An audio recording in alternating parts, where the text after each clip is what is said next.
สบายดีวันนี้ฟุกกับอาสาสมัครเกียงความใจก็ได้มาอยู่สถานีรถเมล์ไส้เนื้อเพราะว่าพวกเขาเกี่ยมเดินทางไปเมืองฮงซาแข่งสัญญบุรีพุ่นแหละพวกเขาสิเดินทางไปสำรวจโรงเรียนที่ว่า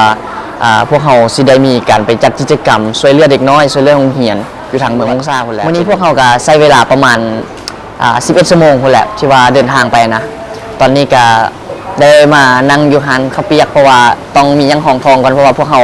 สิได้เดินทางไกลพวกเขาสินั่งรถตู้ไปราคารถตู้กับ200,000 กีบพุ่นแหละจากนครหลวงไปฮงซาเป็นจังได้เดี๋ยวพวกเขาสิอัปเดตเป็นระยะไปเด้อเดี๋ยวขอเวลากินข้าวก่อน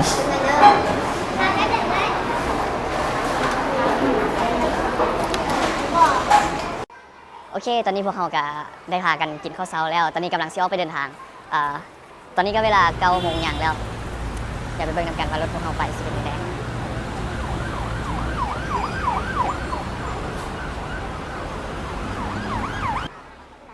ตอนนี้พวกเขาได้ขึ้นมาอยู่ทางเรือละรู้สึกว่าการเดินทางวันนี้เป็นการเดินทางที่อบอุ่น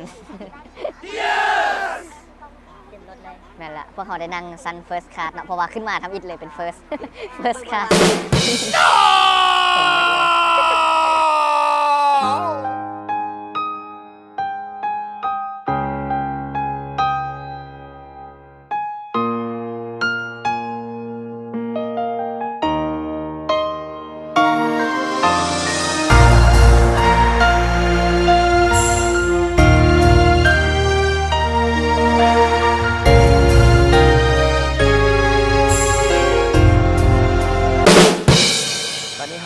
ได้มาฮอดกาซี่แล้วพวกเราได้มาแวะกินข้าวตอนนี้ก็1 โมงแล้วพวกเราเดินทางมาฮอดกาซี่ก็ใช้เวลาประมาณ4 ชั่วโมงปลายเกือบ5 ชั่วโมงตอนนี้ก็ได้มาแวะกินข้าวพอดีกินข้าวสวยอยู่นี่เลย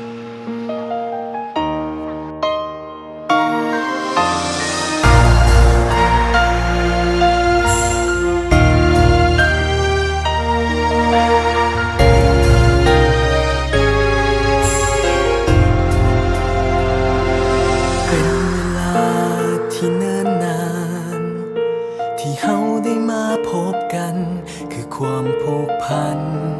สามัคคีห่วมแห่งห่วมใจยอมทั้งกายและทั้งใจสร้างสรรค์แต่สิ่งดีงามนั่นคือการช่วยเหลือสังคมลาวเฮาบ่ว่าไกลเพียงเท่าใดขอให้บอกพวกเขาจะไปทุกข์และสุขก็พร้อมยินดีให้เจ้าสุขใจเหนื่อยเท่าใดก็บอกเคยท้อเอาทุกคนพร้อมจะไปหาให้เจ้าหัวทีมงานของเฮาเต็มใจตอนนี้พวกเขากำลังสิไปโรงเรียนประถมนำสิงใช้เวลาเดินทางก็ประมาณ1 ชั่วโมงประมาณนี้จากฮงซาไปตอนนี้กำลังมาหับอาจารย์ยุงเหียนมอซ่องฮงซา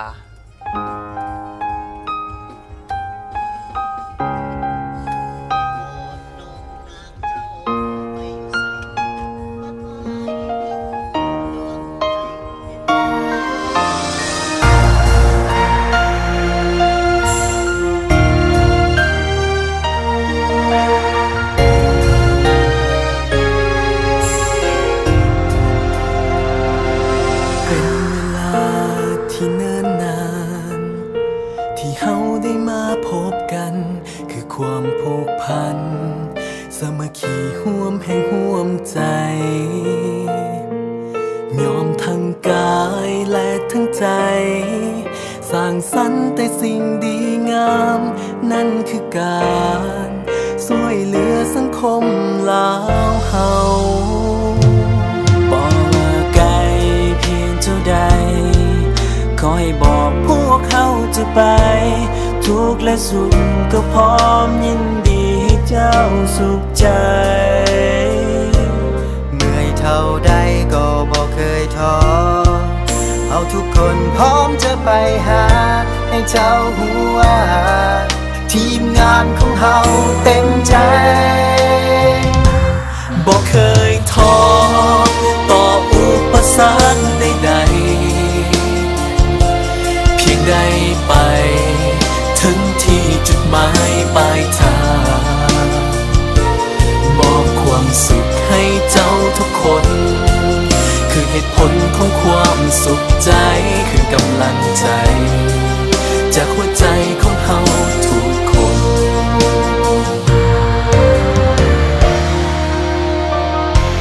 สามัคคีคือพลังพวกเฮานั้นยอมเมื่อยกายจะยากเพียงใดพวกเฮาพร้อมจะไปหามอบความสุขพร้อมกำลังใจอย่างที่เจ้านั้นเคยต้องการพวกเฮาทีมงานทุกๆคนขอเป็นแห่งใจ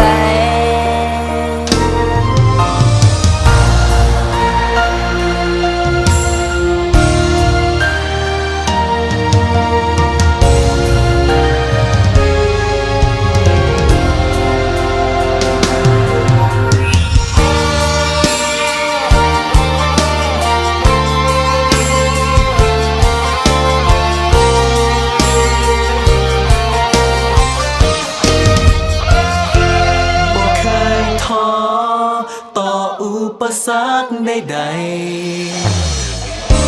เพียงได้ไปถึงที่จุดหมายปลายทาง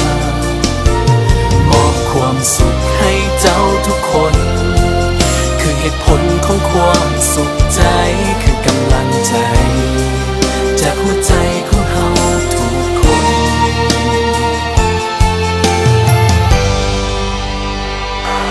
บอกเคยท้อต่ออุปสรรคใดๆเพียงได้ไปถึงที่จุดหมายปลายทางมอบความสุขให้เจ้าทุกคนคือเหตุผลของความสุขใจคือกำลังใจจากหัวใจของเฮาทุกคนเป็นกำลังใจให้ทุกคนอนุบาลอย่าง นั้นมีความสุข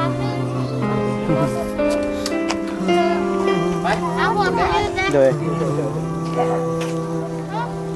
ออกจากเรียนต้องมาหอดเพียงอนุบาลกินอนุบาลมีจักคนในปู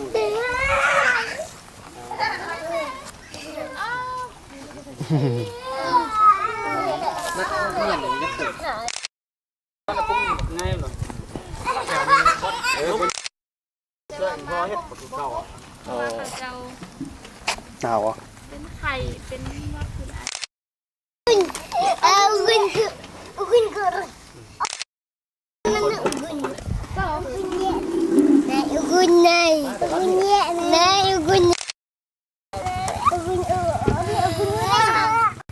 มาไปเฮียนซะมั้ยแน่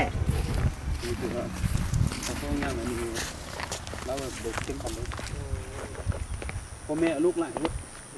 เฮียนอยู่เทิง น้อยลูก7 คนลูกพกยังหมดนึงลูก7 คนอันนี้เป็นลูกล้าบ่นี่ลูกล้าบ่แม่นล้าเด้อมัน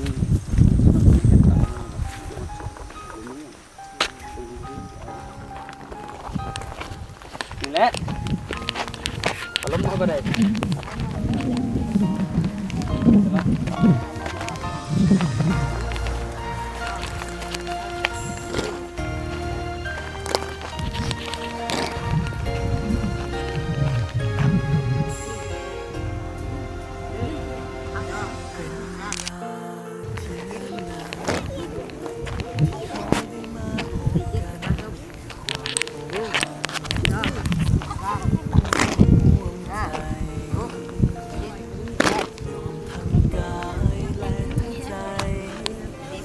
ติด1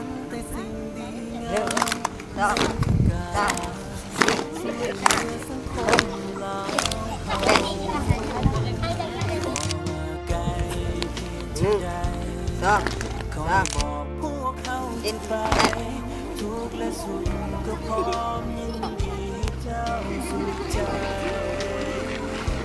3 สวัสดีอาจารย์เหรอ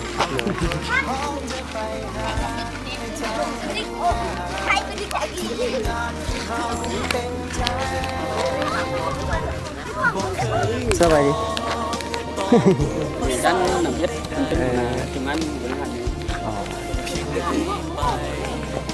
มาเฮียนทั้งหมดมีแต่คน48ก่อได้ดิม.1 ม.3 ไปเข้า มาสามยูเขาไปในเมืองบนหายออกมาหมด อ๋อ กระจายนักเรียนมันขยายตัวไหลแล้วเลยว่าอะไรอย่างเงี้ยมันคือปีไหนมาสามปีไหน ตอนนี้ฟุกกับทีมงานใจหอมใจก็ได้เดินทางมาฮอดโรงเรียนปากห้วยยางเป็นโรงเรียนมัธยม ตอนนี้ก็ได้พากันมาสำรวจเบิงทั้งหมดก็มีอาจารย์4คนแล้วก็นักเรียน48คนม.1 กับม.2 จักชั่วโมง พวกเขาเดินทางมานี่ก็ใช้เวลาชั่วโมงหนึ่งพอดีชั่วโมงหนึ่งคนทางก็ถือว่าลำบากสมควร มาจากลง แม่นละเส้นทางนี่ก็กำลังปรับปรุงเดี๋ยวสิพาเข้าไปเบิ่งในห้องเรียนว่าเป็นจังไดอันนี้เป็นห้องม.1 สบายดีพากันเรียนวิชายังไงนี่อ๋ออันนี้ม.1 นี่มีจักคน24คนเนาะผู้หญิงจักคนมื้อนึงเรียนจักวิชา4วิชาบางกี้ได้พากันเฮ็ดหยังอยู่เนาะคันหัดกายกลางโมงได้พากันเฮ็ดทุกมือบ่ใส่อยู่ในห้องนี้ผู้ใดเห็นเก่งกันหมู่ผู้ใดเห็นเก่งกันหมู่ใส่ยกมือขึ้นดู อยู่นอกคนบ่อยู่นี่มีวิชากีฬาบ่ได้พากันหัดกายได้มีกีฬาบ่เฮ็ดจังแดกเตะต่อเตะบันมีบ่อันนี้เด้ไอ้นี่มักเตะบันบ่มักเตะบันมีบันเตะบ่นี่ยังบ่มีเทื่ออยากได้บ่อยากได้มักบันบ่มักเตะบันเนาะแต่บ่มีมักบันเทื่อเนาะ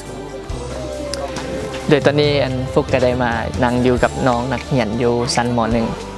ชื่อหยังไงชื่ออานนท์ไอ้นั่นเด้ชื่อหยังยูเนียนเนาะอัน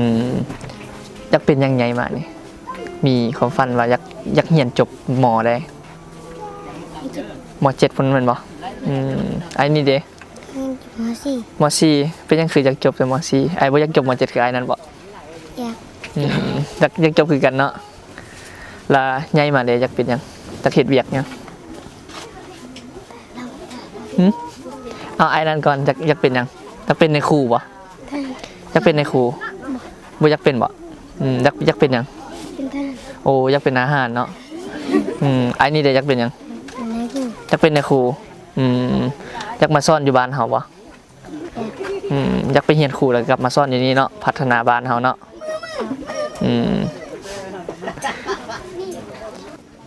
บอกภาษากะมูให้ไอ้ฟังเนี่ยไอ้อยากฟังลมกันก็ได้ถามเราเป็นภาษากะมูเด้อ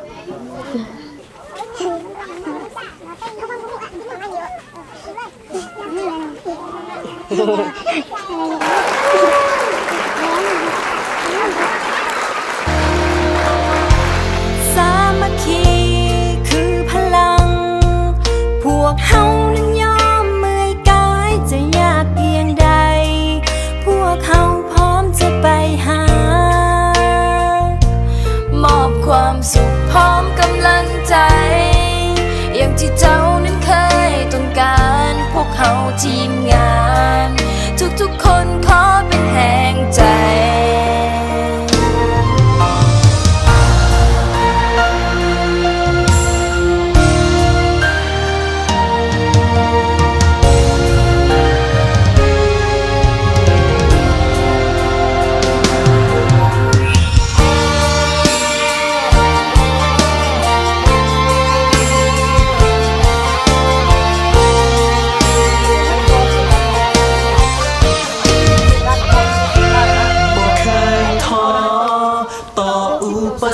กใดๆเพียงได้ไป ถึงที่จุดหมายปลายทางมอบความสุขให้เจ้าทุกคน คือเหตุผลของความสุขใจคือกำลังใจ จากหัวใจของเฮาทุกคน